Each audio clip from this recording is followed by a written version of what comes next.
Bonsoir Trina. Bonsoir, alors comme vous voulez. Bonsoir, ça va.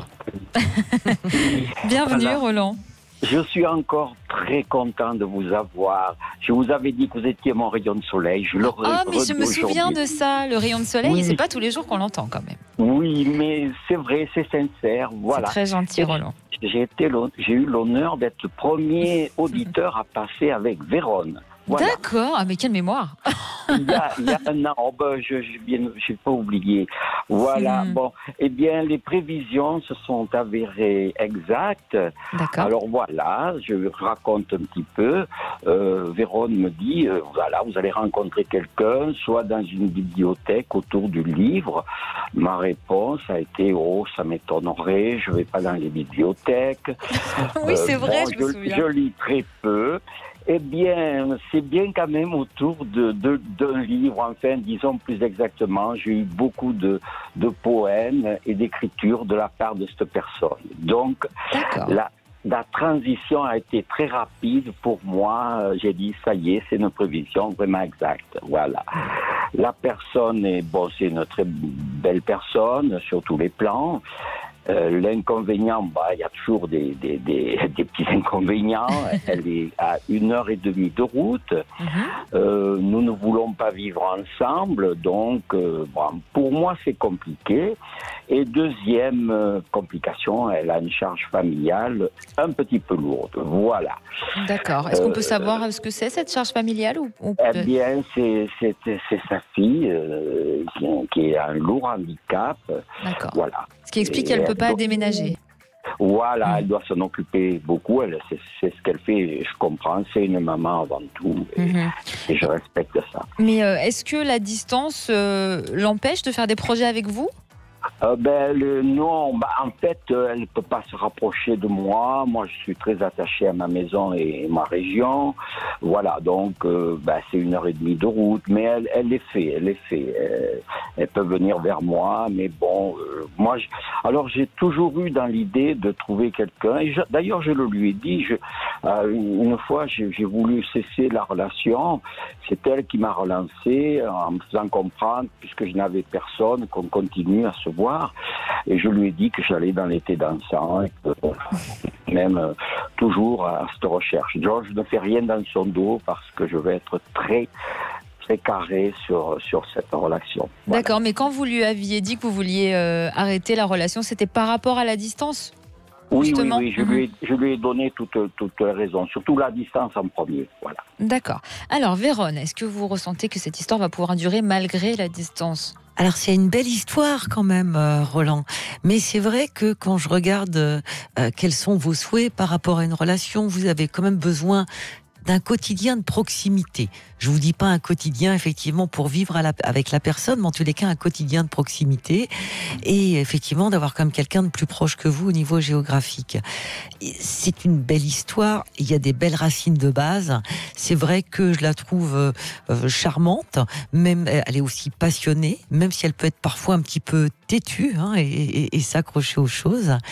Mais on a l'impression que vous avez envisagé un rapprochement géographique, vous y avez pensé. Est-ce que c'est elle qui y a pensé, malgré sa charge familiale ? Est-ce que c'est vous, bien que vous nous dites que vous ne voulez pas du tout déménager ? Mais en gros, quand je regarde votre énergie, Roland, vous êtes fatigué, comme d'attendre un prochain rendez-vous. Vous voyez, vous ne voyez pas d'issue finalement. Moi, je dis un avenir commun. Un avenir commun, ça ne veut pas dire spécialement habiter ensemble. On peut s'engager en étant pas loin l'un de l'autre et puis voilà, sans vivre ensemble. Vous avez quand même toujours des sentiments. Clairement, je ne peux pas dire que vous n'avez plus de sentiments pour elle, mais vous ne pouvez pas concevoir un amour et une relation à distance. Il me semble, Roland. Vous avez tout à fait décrit la situation. Bon. Alors elle, maintenant, elle, c'est quand même quelqu'un qui est amoureuse de vous, clairement. Elle est dans l'attente. Alors, on ne sait pas trop de quoi, mais je la vois attendre très souvent. Alors, elle peut attendre un message, elle peut attendre que vous l'appeliez, c'est possible. Elle se pose des questions, clairement. Elle craint quand même que vous fassiez une nouvelle rencontre, parce qu'elle vous a bien entendu quand vous lui avez parlé de ça. Et je trouve qu'il y a un choix choix qui se fait pour vous, mais ça va être compliqué, hein. C'est-à-dire que c'est pas un choix où vous vous dites bon bah voilà, ça y est, j'ai décidé d'eux, et vous n'arrivez pas à trancher comme ça, mais vous allez tout doucement bifurquer sur autre chose en fait, hein. C'est comme si vous alliez donner des nouvelles de loin en loin en fait, hein. Et puis jusqu'à temps qu'elles soient très espacées. Et quand je regarde votre destin, il montre pour le moment, donc le destin c'est ce qu'on est, hein, par nos pensées, notre verbe, nos actions, en fait tout ce qu'on est en train de faire se fabrique un destin. Donc le destin que vous êtes en train quelque part de fabriquer montre une fin de cette relation en 2020. Donc du coup vous allez bien pouvoir vous poser la question à savoir est-ce que c'est ce que je veux réellement, parce que sinon vous avez encore toute l'opportunité pour le changer. Donc par rapport à une fin en 2020, j'ai le chiffre 3. Alors ça peut être quoi ça? Est-ce que ça peut être mars 2020?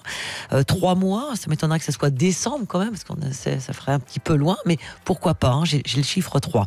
Mais en tous les cas, à l'heure d'aujourd'hui, une fin est en train de se programmer. Alors maintenant, on peut se dire, est-ce que du coup, Roland va rencontrer quelqu'un d'autre? J'allais vous poser les questions. Et ben voilà, forcément. les questions et les réponses. Et pour le coup, moi, je vous vois parce que vous êtes très avenant avec les femmes, Roland, enfin même d'ailleurs avec tout le monde, hein. Je vous vois facilement aller vers les gens, je vous vois facilement aller vers des femmes, discuter avec elles. Vous êtes quelqu'un de souriant, hein, parce que vous dites que Trina est un rayon de soleil, ce qui est vrai, mais vous aussi, quelque part, Roland. Merci, merci. Mais je confirme, rien qu'à la voix, on l'entend. Ça s'entend. Eh oui. Et je vous vois effectivement vous rapprocher, rencontrer quelqu'un. On n'est pas autour d'un livre, alors on serait plutôt, oui, dans une sorte de réunion, d'association, quelque chose comme ça, en fait, où il y a des femmes, et vous en rencontrez une en particulier, et on a de nouveau une histoire qui démarre, hein, voilà, une nouvelle histoire, on va dire, Roland. Et eh bien, écoutez, je pense que ça vous a donné une belle expérience, hein, avec la personne que vous avez rencontrée, mais c'est vrai qu'on voit beaucoup sa charge familiale, et elle ne peut pas, et elle ne pourra pas se rapprocher. Alors maintenant, oui, hein, vous auriez pu continuer à la voir, hein, parce elle n'attend que ça, si vous voulez. Mais vous, c'est pas ce que vous attendez. Clairement, Roland, vous voulez vraiment pouvoir voir la personne quand vous le souhaitez. Je rappelle évidemment, Roland, que ce sont des prédictions, bien sûr, oui, un ressenti, mais Bien apparemment sûr. pour la première fois ça s'est passé. Donc si ça se passe de nouveau, vous nous rappelez, Roland. Oui, oui. Est-ce que ça serait dans ma région, Oui, on est dans votre région pour le coup, Roland, et vous allez faire très attention à ça, justement. Merci beaucoup, Roland, pour votre gentillesse. D'accord. Et continuez, Trina, ayez comme ça beaucoup de pétillants, ça me fait plaisir, ça me fait plaisir. C'est très gentil, merci, c'est très touchant, Roland. À bientôt. À bientôt.